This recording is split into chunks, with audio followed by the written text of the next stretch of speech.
अल्लाह की लानत हो ऐसी औरतों के ऊपर जो टैटू बनवाती हैं, ऐसी औरतों के ऊपर जो टैटू बनाती हैं और ऐसी औरतों के ऊपर जो टैटू बनवाती हैं। टैटू बनवाना हराम है, मर्द बनवाए तब भी हराम, औरत बनवाए तब भी हराम। आजकल बड़ा रिवाज चला है, शौहर बीवी के नाम का टैटू बनवा रहा है, बीवी शौहर के नाम का टैटू बनवा रही है। हराम है टैटू बनवाना। अल्लाह के नबी ने कहा गुदना गुदवाने वाले पर और टैटू बनवाने वाले पर अल्लाह की लानत। वल मुतनम्मिसात, और अपने आईब्रो के बालों को नोचने वाली और अपने आईब्रो के बालों को छोटा करने वाली औरतों के ऊपर भी अल्लाह की लानत हो। हाँ, अगर किसी औरत का आईब्रो नॉर्मल से ज्यादा है, जो बाल औरत को नॉर्मल औरतों से ज्यादा है, उस बाल को रिमूव किया जा सकता है। जैसे बाज औरतों के चेहरे पर कुछ दाढ़ी वाड़ी के पास बाल आ जाते, उसको वो रिमूव कर सकती है। अगर किसी औरत की आईब्रो बहुत नॉर्मल औरतों से बहुत ज्यादा है, शक्ल भद्दी लग रही है, उसको नॉर्मल किया जा सकता है। मगर खूबसूरती के नाम पर, मेकअप के नाम पर अपनी आईब्रो को बिल्कुल उसको मिटा देना या छोटा करना, ये जायज नहीं है। अल्लाह के रसूल लानत कर रहे हैं। अब्दुल्ला बिन मसूद कहते अल्लाह की लानत तो ऐसी औरतों के ऊपर जो आईब्रो के बालों को नोचती हैं। वल मुतफल्लिजात, और अल्लाह की लानत तो ऐसी औरतों के ऊपर जो अपने बालों के बीच में गैपिंग करवाती हैं। उस जमाने में मेकअप का तरीका ये भी था, बालों के दांतों के बीच में गैपिंग करवाते थे। लेकिन आज दांतों के बीच में गैपिंग तो नहीं होती है। हाँ, कुछ लड़कियों के या औरतों के दांत जो हैं थोड़े टेढ़े होते हैं, बाहर की तरफ निकले होते हैं, तो उसको डेंटिस्ट के सीधा करवाया जा सकता है, क्योंकि वो भद्दा लगता है, वो नॉर्मल नहीं है। तो जो चीजें नॉर्मल नहीं है उसको ठीक किया जा सकता है, लेकिन नॉर्मल को बिगाड़ करके एब नॉर्मल करना ये सही नहीं। अल-मुग़य्यिराति ख़ल्क़ल्लाह, जो औरतें अल्लाह ताला की तख्लीक को बदलती हैं, अल्लाह ताला ने जैसा बनाया है उसको बदल करके अपने हिसाब से बनाने लगती हैं, ऐसी औरतों पर अल्लाह की लानत हो। ये किसने बयान किया? अब्दुल्ला बिन मसूद ने, बहुत बड़े सहाबी अब्दुल्ला बिन मसूद। जब उन्होंने ये बात बयान की, एक औरत थी कबीले बनु असद की, उसका नाम था उम्मे याकूब। उस औरत को पता चला कि अब्दुल्ला बिन मसूद ऐसी ऐसी बातें कर रहे हैं। वो अब्दुल्ला बिन मसूद के घर आती है और कहती है बलगनी अन्नका लअनता कैता बकैता, ऐ अब्दुल्ला, मुझे पता चला है कि आप ऐसी ऐसी औरतों का नाम लेकर के लानत कर रहे हैं। हजरत अब्दुल्ला ने फरमाया बिल्कुल सही सुना है तुमने, मैं आज भी लानत करता हूं, और मैं लानत क्यों ना करूं जिसके ऊपर अल्लाह के रसूल ने लानत की है और जिसका जिक्र अल्लाह ने अपनी किताब में, कुरान में किया है। ओ मेरी प्यारी माओ बहनों, अब जरा गौर से सुनना, मैं जो बात बयान करने जा रहा हूं। जब उस औरत ने ये सुना कि हजरत अब्दुल्ला ये फरमाते हैं कि जिन औरतों के ऊपर कुरान में लानत की गई है, मैं उन औरतों के ऊपर लानत क्यों न करूं, तो वो औरत क्या जवाब देती है? वो कहती है क़राअतु मा बैन दफ़्तैन, अय अब्दुल्ला, मैंने पूरा कुरान पढ़ा है, सूरह फातिहा से लेकर के सूरह नास तक, अल्हम्दुलिल्लाह रब्बिल आलमीन से लेकर के मिनल जिन्नति वन नास तक। अय अब्दुल्ला, मैंने पूरा कुरान पढ़ा है, लेकिन पूरे कुरान में मुझे कहीं पर ऐसी औरतों का जिक्र नहीं मिला। आप ये कहां से बयान कर रहे हैं? इससे पता ये चला कि वो औरत कुरान की हाफिजा थी। आज बहुत मुश्किल है, लड़कियां आमतौर से हाफिजा नहीं बन पाती हैं, और बहुत सारी लड़कियां हाफिजा बनती हैं मदरसे में, तो जब शादी होती है ससुराल में जाती है, अपने किचन का काम करने में, बच्चों को पालने में मगन हो जाती है, कुरान याद करके भूल जाती है। वो औरत कुरान की हाफिजा थी, कुरान की आलिमा थी। आज हमारी लड़कियां कहां हैं, हमारी बेटियां कहां हैं? कल मैंने सदलपुर के जलसे में कहा था, आज सोनबरसा में भी कह रहा हूं, हमारी शेरशाबादी कौम में मदरसे माशाअल्लाह बहुत सारे खुले हैं, मगर सारे लोग अपनी बच्चियों को मदरसे में नहीं पढ़ाते। बहुत सारे लोग अपने बच्चियों को स्कूल में पढ़ाते, कॉलेज में पढ़ाते हैं, और सही है, जायज है, हराम तो नहीं है, पढ़ा सकते हैं, जरूरी नहीं कि हर आदमी अपनी बच्ची को मदरसे में डाले। मगर जो लड़की आपकी स्कूल में जा रही है, कॉलेज में जा रही है, मुझे बस एक सवाल का जवाब दे दो, उस लड़की को दीन कौन सिखाएगा? वो लड़की किसी हाफिज जी के पास जाकर के कुरान पढ़ लेगी तो उससे दीन तो नहीं सीखेगी। दीन कहां सीखेगी वो? मुझे लोगों ने बताया कि हमारे इलाके में ईदैन की नमाज में औरतों का इंतजाम नहीं होता, ईदगाह में औरतों का इंतजाम नहीं होता। मस्जिदों में मैंने देखा 90% मस्जिदों में जुमा की नमाज में औरतों का इंतजाम नहीं है। आपकी औरतें दीन कहां सीखेंगी मेरे भाई? जलसे में सीखेंगी? जलसे में दीन कम सीखती है, मार्केटिंग ज्यादा करती है। पिंडाल के नीचे औरतें कम मिलेंगी, बाजार में दुकानों पर ज्यादा मिलेंगी। जलसे में तो इंटरटेनमेंट ज्यादा होता है, मनोरंजन ज्यादा होता है, दीन कम लोग सीखते हैं। इसलिए मैं बड़े साफ अल्फाज में कहता हूं, अगर अपनी कौम की बेटियों को बचाना है, हर मस्जिद में जहां जुमा की नमाज होती है आप कदम आगे बढ़ाइए और औरतों का इंतजाम कीजिए। अल्लाह ने अगर एक फ्लोर बनाने की ताकत दी है, थोड़ी हिम्मत करो। और मैं जानता हूं सीमांचल का ये इलाका पिछड़ा इलाका माना जाता है, मगर जब जो खर्च करने पर आते हैं 6-6 लाख रुपए के जलसे में पिंडाल बनते हैं। अभी कहीं प्रोग्राम होने वाला है, सुना है कि 6 लाख का वहां पिंडाल बन रहा है। अभी कल कब्रिस्तान का चंदा हो रहा था सदलपुर में, लोगों ने बताया कि पूरे गांव में कोई घर ऐसा नहीं जहां से हमने कम से कम 5,000 रुपए चंदा न लिया हो। जब काम करने पर इंसान तय कर लेता है कि मुझे ये काम करना है, तो बहुत सारे रास्ते निकाल लेता है। हर जुमा की मस्जिद में औरतों का इंतजाम होना चाहिए। आपके घर की औरतें जब जुमा के खुतबे में जाएंगी, साल में 52 जुमा का खुतबा होता है, जब जुमा के 52 तकरीरें वो सुनेंगी, इंशाअल्लाह वो दीन की समझ उनके अंदर पैदा होगी और बहुत सारे फितने खत्म हो जाएंगे। इसी तरीके से ईदगाह में और ईद की नमाज में भी आप औरतों का इंतजाम कीजिए, पर्दे का बीच में इंतजाम कीजिए, पिंडाल लगवाइए, कुछ भी कीजिए, मगर आप औरतों का इंतजाम कीजिए। अगर नहीं करते हैं तो बंद कर दीजिए अपने आप को अहले हदीस कहना। अहले हदीस सिर्फ आमीन जोर से बोलने वाले का नाम नहीं है। अहले हदीस सिर्फ सीने पर हाथ मारने वाले का नाम नहीं है। अहले हदीस उसको कहते हैं जो कुरान और हदीस पर चलने वाला हो। अगर आपकी औरतें ईदैन की नमाज में उनके लिए आपने इंतजाम नहीं किया है, अल्लाह के आपको जवाब देना पड़ेगा, आपने क्यों इंतजाम।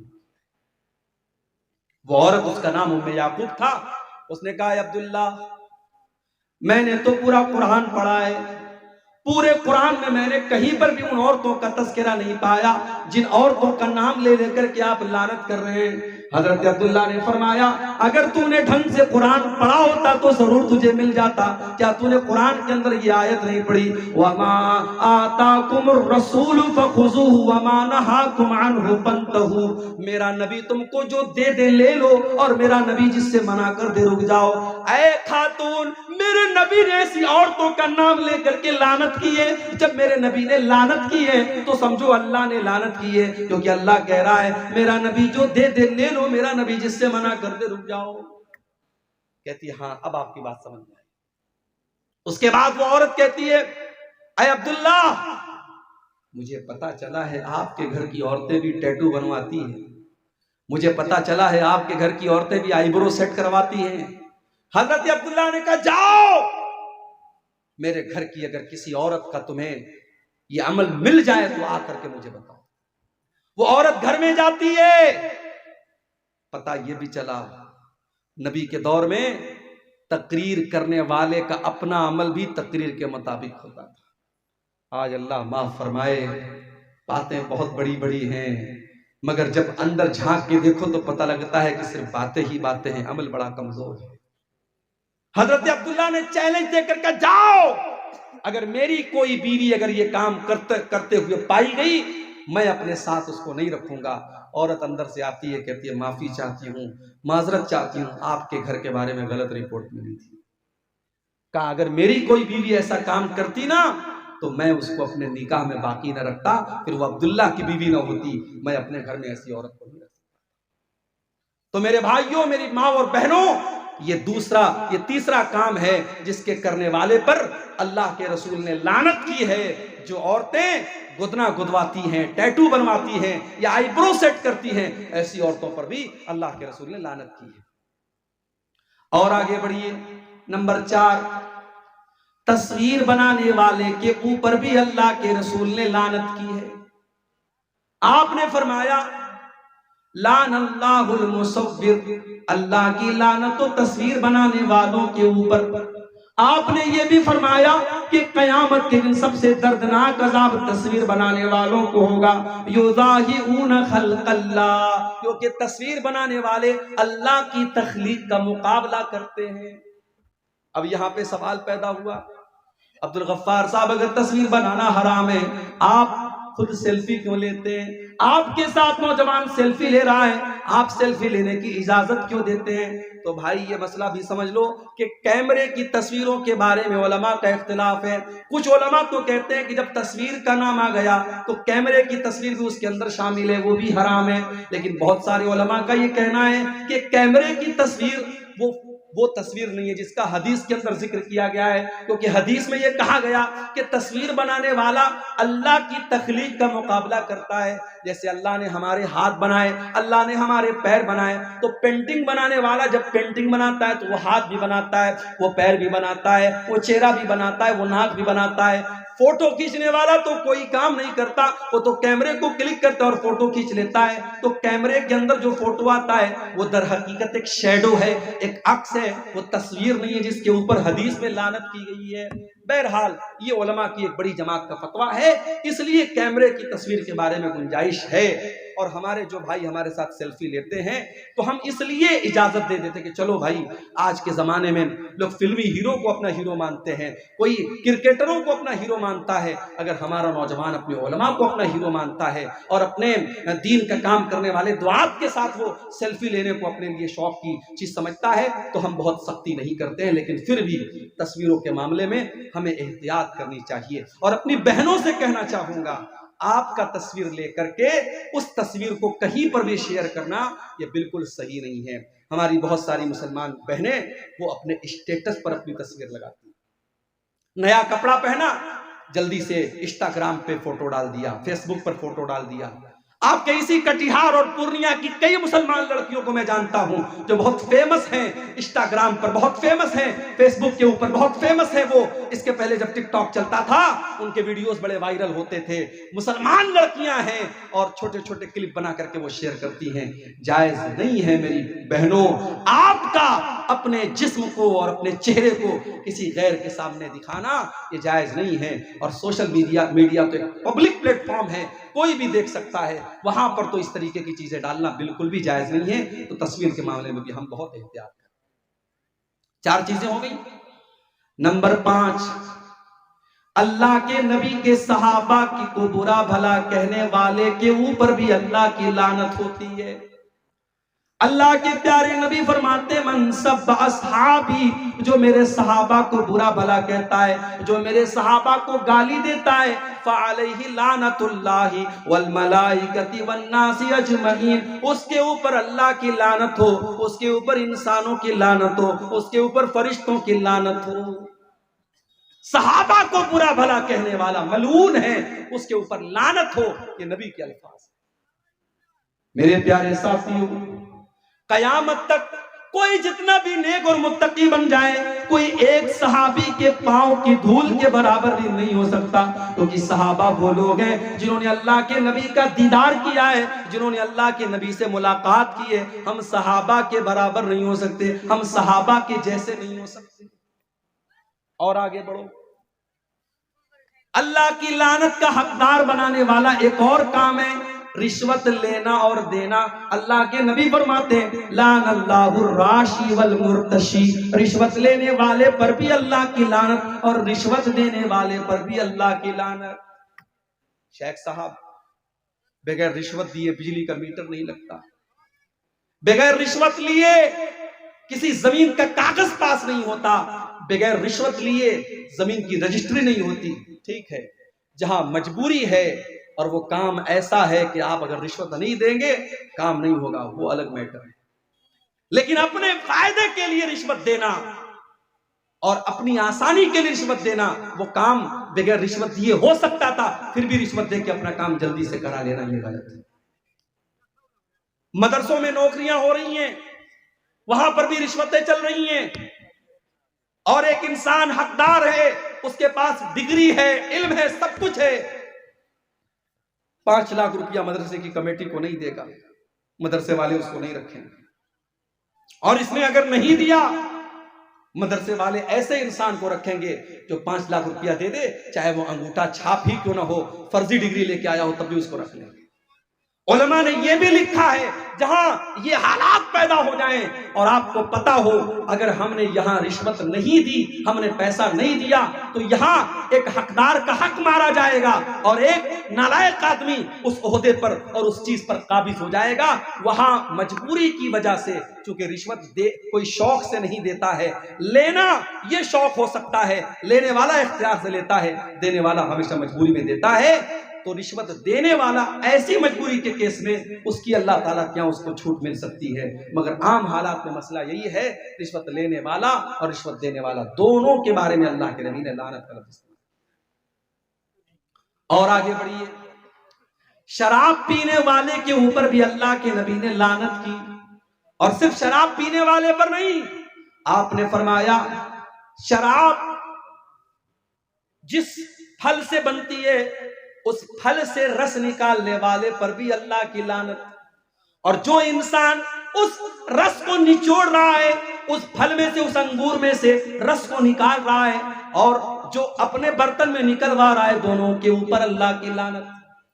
और इसी तरीके से आपने फरमाया वह बाइहा, शराब के बेचने वाले पर भी अल्लाह की लानत, वह हामिलहा, शराब का बर्तन उठाने वाले पर भी अल्लाह की लानत, वल महमूलत इलैहि, और शराब का बर्तन जिसके पास लेके जाया जा रहा है उसके ऊपर भी अल्लाह की लानत, वल मुश्तरी लहा, और शराब खरीदने वाले के ऊपर भी अल्लाह की लानत, वल मुश्तरात लहू, और जिसके लिए शराब खरीदी जा रही है उसके ऊपर भी अल्लाह की लानत।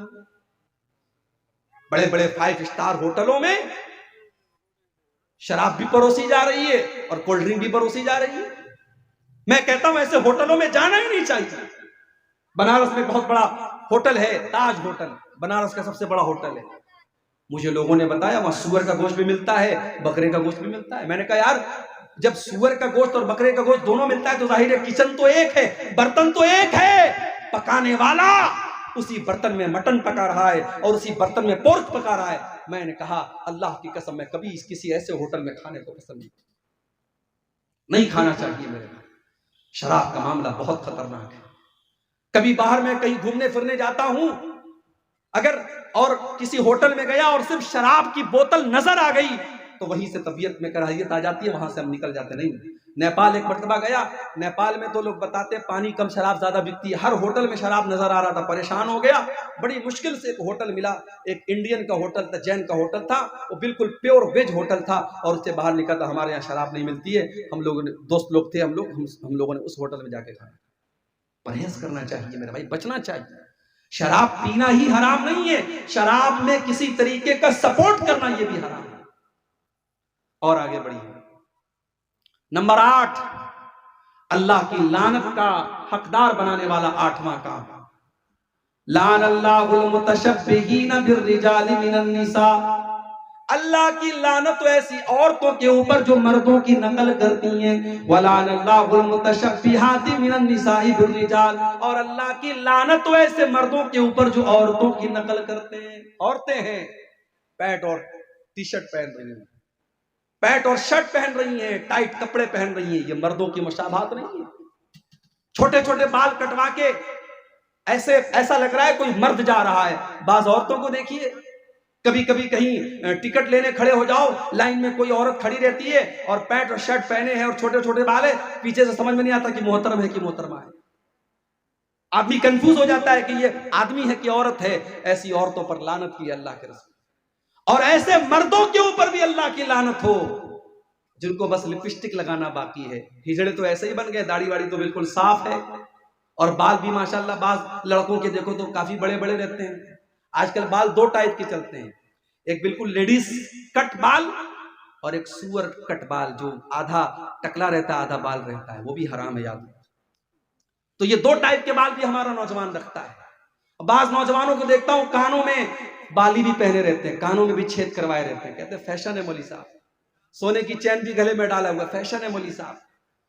अभी ये फैशन आया है, कल लिपस्टिक का फैशन आएगा, लिपस्टिक भी लगाएगा ये, परसों फैशन आएगा नेल पॉलिश लगाओ, ये नेल पॉलिश भी लगाएगा। अल्लाह की लानत हो ऐसे मर्दों के ऊपर जो औरतों की मुशाबहत इख्तियार करते हैं, जो औरतों की तरह बातचीत करते हैं।